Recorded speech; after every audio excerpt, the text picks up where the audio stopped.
bansibye bantochalinze siri safe buli lwentambula mbeera ndi mu kutya.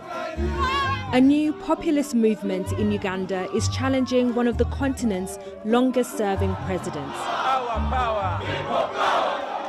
With elections in January, the opposition says it's not a fair fight. We are being presided over by a military general who took power 34 years ago by force of arms, and since then we've been ruled under the power of the gun. The challenge of this country is not about the President Museveni, and it's to do with us, first of all, the community, the Ugandans ourselves. So does the new contender stand a chance?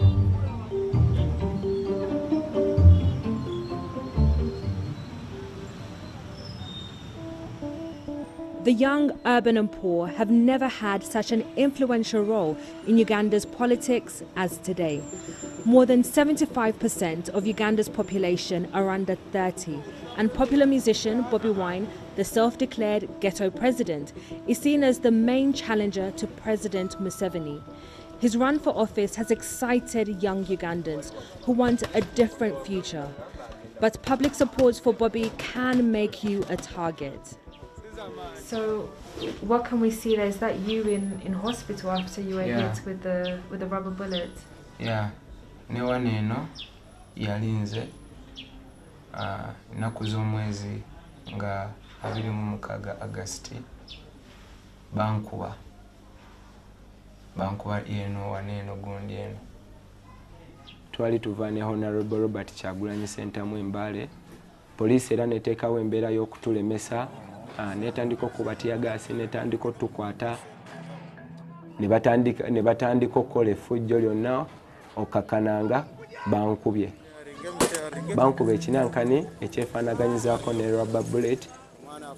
Bwe bankuba nagwa wansi, kyatwala ebbanga, nagenda okudda engulu nga ndi mu ddwaliro nga bantunze.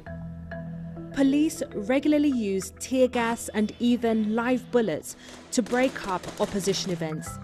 The BBC approached the police for a response to the allegations of violence against opposition supporters, but they declined to comment.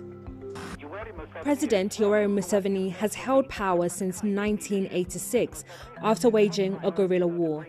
And he's clear that anyone threatening the country's security will be dealt with harshly.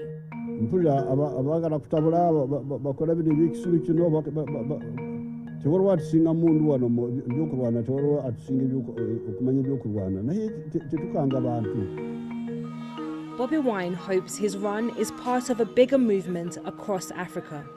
He points to populist protests in Nigeria, Zimbabwe and Namibia as proof that, like many Africans, Ugandans are ready for change. Yes, I recognize that we are up against a Goliath.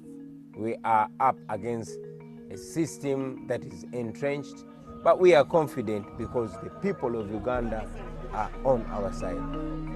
But his victory would rely on young voters.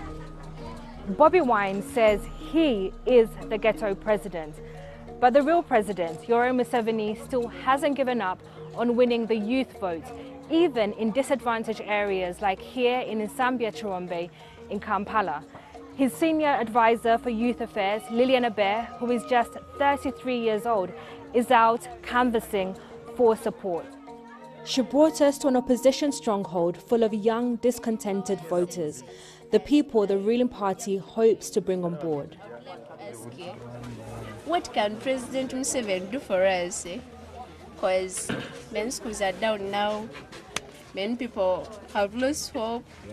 We are going to be giving money and funds to support the youth, and this is focusing basically on the youth in the ghetto. And also another request I have for everyone is to avoid violence. Come and support NRM. So is that the choice that young people have to make? Join the government, you won't face arrest, you'll get the money you need to set up the business you want, or stick with your position and really your life's your own, anything could happen? So it's not that the youth must never oppose government. That is your own ideological belief. We have many of the youth who are in government many of the youth who are not in government. But as we are catering for all the political affiliations, we must make sure that both parties don't go into violence. And what's your assessment of Bobi Wine? Everybody says he's captured young people's imagination in this country, in other parts of the world. Where the municipalities or the towns or the ghettos, that's where his influence are. When you go deep to the village, they didn't even know about him totally.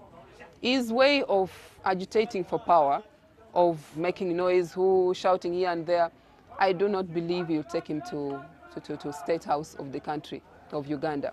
Why do you still believe that President Museveni is a good leader or should be the president?